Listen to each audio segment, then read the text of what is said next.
Hello, how are you? Welcome to 10 Minutes with Miss Robinson. I am so super excited that you are here. Come on into the room when you are here. Let me know where you are joining me from, whether it's from Florida, California, Minnesota. Definitely let me know in the comments. I'm going live from my Facebook community, Kids Learning and Thriving, on my Facebook page, YouTube, also on Instagram. So if I don't exactly get to your comment, I will after this live. Okay. So come on in. Today, we are talking about empowering your child's reading journey. Okay. In the comments, let me know how it's going so far. Let me know what grade your child is in the comment section. And how's it going? Is it a struggle? Is it fun? Does your child enjoy reading? Is it a chore?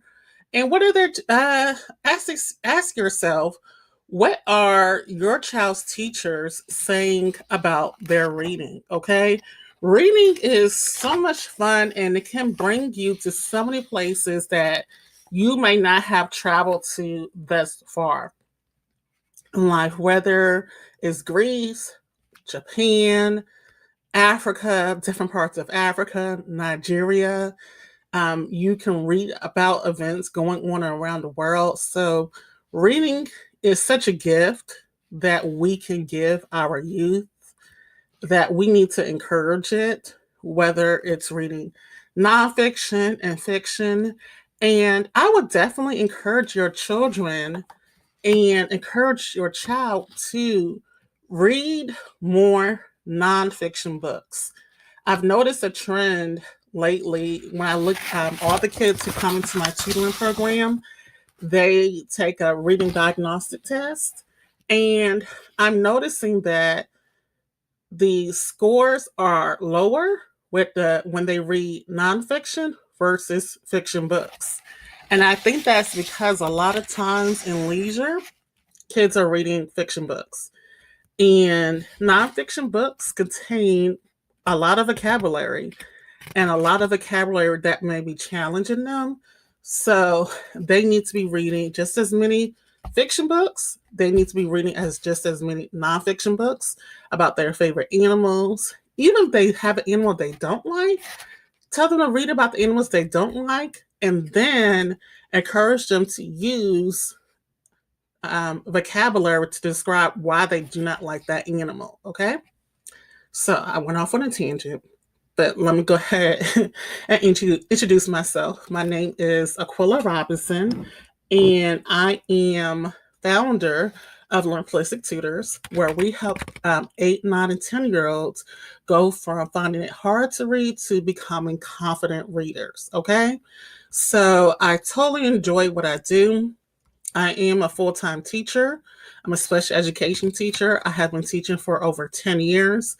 And I went into tutoring and start tutoring dozens and dozens and dozens and dozens and dozens of kids is because I know that kids need this extra support. And sometimes kids need a out of the box way of explaining things. Okay.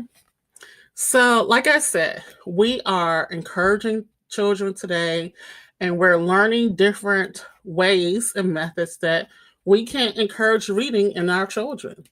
And that one of the ways is to encourage the process, not always the final destination, and be mad until they get to the grade level, being on grade level, but the steps up the mountain. Okay. Don't just encourage your child and have a celebration when they get to the top of the mountain, but also motivate them, give them those rewards as you see them going, as you see them, if they never picked up a book and now they're picking up a book, go ahead and hoorah, yay, celebration, balloons, confetti, everything, okay? Go ahead and celebrate that, okay? And if you see them really trying to figure out the words, understand what they're reading, if they're not getting it correct, I'm not saying to celebrate being incorrect, but celebrate the effort, celebrate trying, It's kind of like, let's say you're working out and you're losing weight, and let's say your trainer only celebrates you when you lose 10 pounds. You will be kind of upset. Can you celebrate, acknowledge that I lost 2 pounds this week? Not just when I get to 10. Okay. So celebrate your kid along the journey. Okay. Also create a positive reading environment. Have have water, or have Gatorade there, have pens, pencils, so they can annotate in the margins, so they can circle those words. They can ask questions to themselves as they're reading. Marshall's has plenty of cute little pen packs and marker packs that you can create for their reading area, okay? And help your child develop. The third tip I want to say is to help your child develop a curiosity for learning. If you're driving past McDonald's, maybe pick up on a book on the history of McDonald's, or who started McDonald's, or Ruth's Chris Steakhouse, or whatever your family goes, Chuck E. Cheese. Drop me in the comments where your family goes, okay? And then also model for your child a love of reading, meaning let your child see you read, okay? Let your child see whether it's the newspaper, if you still get that delivered to your house, Essence magazine, Vogue magazine, fashion designs. They still have plenty of articles in the fashion magazines, okay? And make it a family time after dinner. Everyone grabs a book. Everyone grabs their family favorite book. Um, Everyone grabs their favorite book and reads for 20 minutes. And afterwards, everyone talks about, let's say let's say have nonfiction night. Have themes for your night. Monday is going to be nonfiction. Everyone's going to be reading nonfiction and then summarize it. Who, what, when, where, why, how. Everyone discusses what they read. Okay. Tuesday can be fiction night. You can summarize what happened first, what happened next, what happened last, and what happened then. Wednesday could be food day. Everyone is reading about their favorite foods.